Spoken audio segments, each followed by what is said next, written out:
ආයිබෝන්නරනේ අද සනසල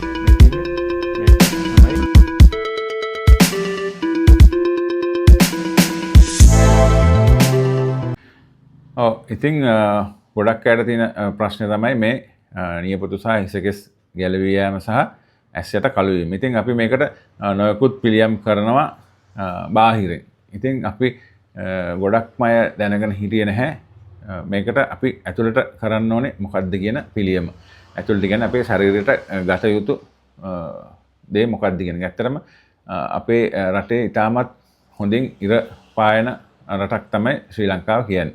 නමුත් අපේ රටේ 75%කටම තියෙන විටමින් D ඌනතාවය. ඉතින් මේ කොණ්ඩ යනවට හිසකෙස් අකලට ගැලවෙනවට සහ ඇස්සට කළු වෙනවට තවත් එක හේතුවක් තමයි මේ විටමින් D අපේ ශරීරයෙන් අඩු වීම. ඒ විතරක් නෙමෙයි මේ ජොයින්ට් ඒ වගේ ගොඩක් රිදෙනවා. ඇඟපත වේදනාව, කම්මැලිකම, නිින්ද නොයාම ඒ වගේ ගොඩක් ප්‍රශ්න තියෙනවා. ඉතින් මම මේ රූපලාවන්‍ය ගැටලුවක් විසඳන නිසා තමයි මම මේ විටමින් D එකේ හිසකෙස් යෑම සහ නියපොතු ගැඩීම සහ ඇස්සට කළු වීම ගැන කතා කරන්නේ. ඉතින් ඔයගලන් වෛද්‍යවරයෙක් හම්බ වෙලා ඔයගලන්ගේ විටමින් D ඇඟේ තියෙන ප්‍රමාණය පරීක්ෂණයකින් බලලා මේ විටමින් D ගන්න. ඉතින් අනිවාර්යයෙන්ම අපේ රටේ 75%කටම විටමින් D ඌනතාවය තියෙන ගොඩක් අය දන්නෙත් නැහැ. ඉතින් මේක ලොකු ප්‍රශ්නයක් වෙලා තියෙනවා. මොකද අපේ කට්ටිය අවු යන්නේ නැති හින්දා. අපේ අයට වුණේ ගොඩක්ම සුදු වෙන්න, පැහැපත් වෙන්න ඕන නිසා ඒගොල්ලන් අවුව යනවා හරිම අඩුයි. ඉතින් සමහරක් රටවල් තියෙන අවුව නැති රටවල් වලවත් අපිට තරම් විටමින් D ඌනතාවයක් මතුවලා නැහැ. මොකද ඒගොල්ලන් ඒ ගැන හොඳට දැනුවත් වෙලා තියෙන නිසා. මේක අපේ රටේ ගොඩක් අය දැනුවත් නැහැ. ඉතින් ඔයගොල්ලොනුත් බලන්න ඔයගොල්ලන්ටත් විටමින් D ඌනතාවයක් තියෙනවද කියලා මේ අකලට හිසකෙස් යෑම, නියපොතු ගැඩීම සහ ඇස්සට කළු වීම. ඉතින් ඒ විතර නෙමෙයි මේ සම පැහැපත් වීම ඒ වගේ ගොඩක් ප්‍රශ්න වලටත් මේ විටමින් D ඌනතාවය බලපානවා.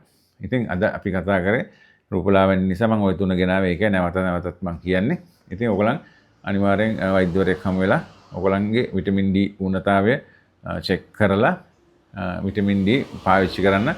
මේක දිනපතාම පාවිච්චි කරත් ප්‍රශ්නයක් නැහැ. සමිසන YouTube channel එක subscribe කරන්න. ඒ වගේම bell icon එක touch කරන්න. එතකොට ඕගොල්ලන්ට පුළුවන් කාටත් කලින් අපි දාන වීඩියෝ ඕගොල්ලන් ළඟටම ගෙන්න ගන්න.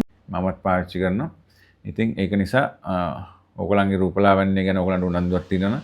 මේ ගැටලුව ඕගොල්ලන්ටත් තියෙනවා. ඕගොල්ලන්ගේ පවුලේ වෛද්‍යවරයා හම්බෙලා මේ ගැන සාකච්ඡා කරලා ඕගොල්ලන්ට පුළුවන් මේ විටමින් D ඕගොල්ලන්ගේ ශරීරයට ලබා ගන්න. ඉතින් අන්න ඕක තමයි ඕගොල්ලන්ට මට කියලා දෙන්න උවමනා වුණේ.